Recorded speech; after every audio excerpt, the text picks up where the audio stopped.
Je suis assez déçu de constater qu'au fil du temps, la nature, du moins quand elle nous est proposée pour la consommation, s'est quelque peu aseptisée. Les fleurs n'ont plus d'odeur, les fruits n'ont plus de goût. Donc j'essaie aujourd'hui de remettre sur le devant les végétaux intéressants pour leur goût et leurs odeurs, car Versailles n'est pas qu'un domaine historique, c'est aussi un lieu d'exposition visité chaque année par des millions de visiteurs. Nous sommes une vitrine qui peut, je crois, et j'en suis convaincu, contribuer au rayonnement de l'agriculture, de la botanique dans le monde.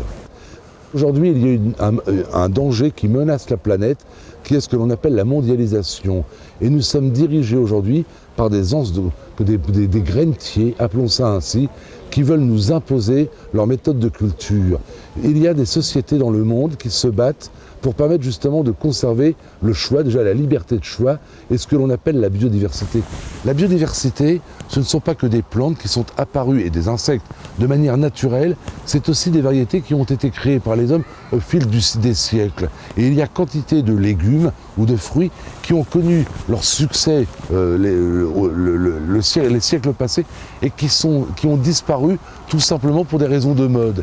Et aujourd'hui, il devient difficile de les remettre sur le devant du marché. Grâce à des associations comme Cocopelli par exemple, on a aujourd'hui un très large catalogue, un nom qu'il ne faut pas prononcer dans certains cas, mais un choix de catalogue qui permet à chacun tout simplement de faire ce qu'il veut.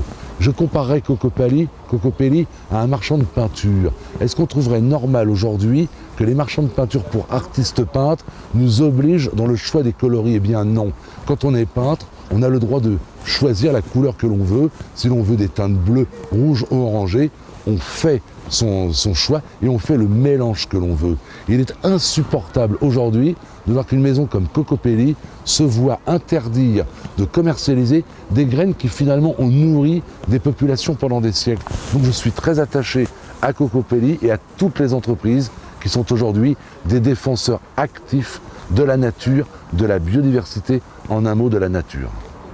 Je crois qu'il faudrait que les lobbies cessent, que le choix d'une graine, le choix d'un végétal, c'est simplement la liberté de produire, la liberté de savourer ce que l'on veut. Comment voulez-vous qu'aujourd'hui on puisse défendre sur la planète tout simplement la culture au sens le plus noble du terme, y compris la culture artistique, quand le choix de semences vous est imposé? La première des libertés commence à semer ce que l'on veut et à manger ce que l'on veut.